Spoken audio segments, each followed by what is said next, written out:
Oke, sekarang kita bahas. Apakah saya yakin karena saya seorang Habib jadi mudah yakin? Itu kan ya? Inti pertanyaan itu kan?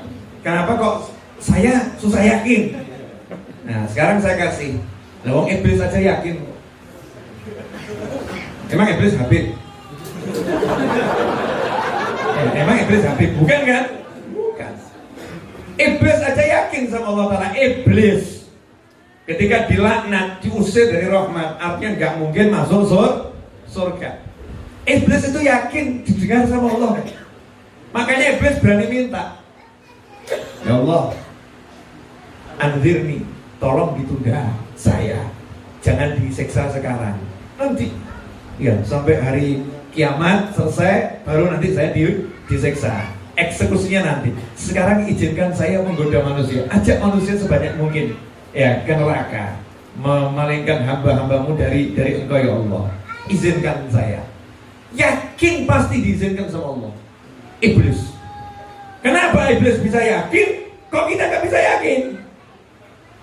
Makanya salah satu kerja iblis adalah memasukkan dalam benak manusia. Ketika ada orang yang mengajarkan tentang yakin sama Allah Ta'ala, iblis akan berkata, itu kan Habib Novel, bukan kamu. Ini banyak saya banyak dosa, dia taat. Iblis itu super dosa, dilaknat. Itu yakin sama Allah Subhanahu wa Ta'ala. Oke, sekarang saya mau kasih tipsnya ini. Kenapa saya bisa yakin sama Allah? Gitu ya. Jawabannya adalah, kenapa ada orang gak yakin sama Allah? Saya justru bingung kok ada orang gak yakin sama Allah. Terus yakinnya sama siapa? Coba ikuti alur ini. Kalau gak yakin sama Allah, mau yakin sama siapa? Mau yakin sama pekerjaan? Kamu bisa yakin sama pekerjaanmu? Bisa? Mau yakin sama teman? Kamu bisa yakin sama temanmu? Dia akan setia terus? Enggak. Mau yakin sama apa? Duit. Kamu yakin duitmu bisa jaga kamu? Itu ada orang waktu pasar Klewer terbakar ya. Pasar Klewer di Solo terbakar. Itu duitnya di kiosnya banyak ditaruh di brankas itu ya. Banyak. Terbakar pasar Klewer. Dia merasa duit di brankas gak akan hilang. Begitu dibuka brankasnya, duitnya utuh. Utuh semua. Disenggol, hancur. Itu lebih menyakitkan, saudara-saudara. Paham ya? Jadi rupanya kepanasan gitu udah jadi debu sebetulnya, partikel udah hancur itu. Tapi masih utuh, disenggol, hancur. Mau percaya sama siapa? Coba. Siapa yang mau kita percayain? Rencana. Ya Allah, rencana. Berapa banyak kita berencana mau ke mall malam hari ini, batal di tengah jalan. Mau ke perempatan, mau minum teh di situ, belum sampai perempatan sudah ganti rencana. Rencana kita sendiri dan kita merasa kita merencanakan, kita sendiri yang membatalkan. Mau percaya sama apa lagi? Perencanaan, keilmuan, kehebatan, harta, enggak ono segitu. Ada lagi yang percaya sama sistem keuangan. Sistem keuangan. Masya Allah, saya berencana, saya punya perusahaan sistem keuangan bagus, bla bla bla bla bla. Hari itu mau transaksi nilainya miliaran rupiah. Hari itu sama Allah di banknya rusak. Pernah kan terjadi sistem bank macet di Indonesia? Ya, macet tuh Allah. Gak iso transaksi, gak iso bayar, batal semua transaksi, batal semuanya. Terus sekarang siapa yang paling bisa kita percaya? Siapa? Hanya Allah. Hanya Allah Subhanahu wa Ta'ala. Maka ketika kita tidak yakin sama Allah, berarti dalam hati kita ada keyakinan kepada selain Allah. Inilah dikatakan kemusyrikan yang tersembunyi. Kemusyrikan yang tersembunyi. Buang itu. Jangan bersandar pada apapun. Makanya surat yang sangat dicintai sahabat adalah surat Al-Ikhlas. Qul huwallahu ahad, Allahus samad. Katakan yang ada hanya Allah yang Esa. Allah. Yang lain gak ada. Meskipun kita berencana, mau pergi berencana, mau makan berencana, tapi gak pernah kita jadikan sandaran. Allahus samad. Sandaranku cuma Allah. Contoh Sayyidatuna Maryam alaihissalam. Ini pelajaran yang luar biasa dalam Al-Quran. Sayyidatuna Maryam alaihissalam itu ketika hamil lapar mau makan.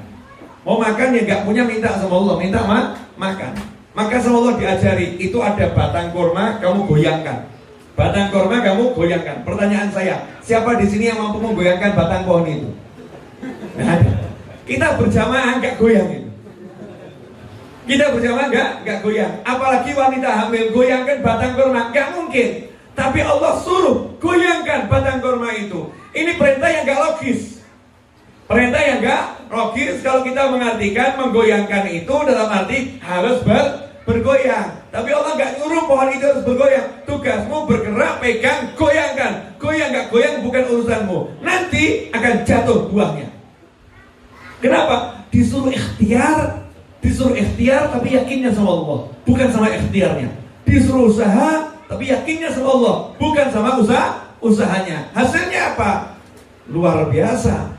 Gak pakai tenaga, dipegang cuman ya gak apa pegang, gak pakai tenaga, cuman syarat-syarat pantas-pantasan saja. Buahnya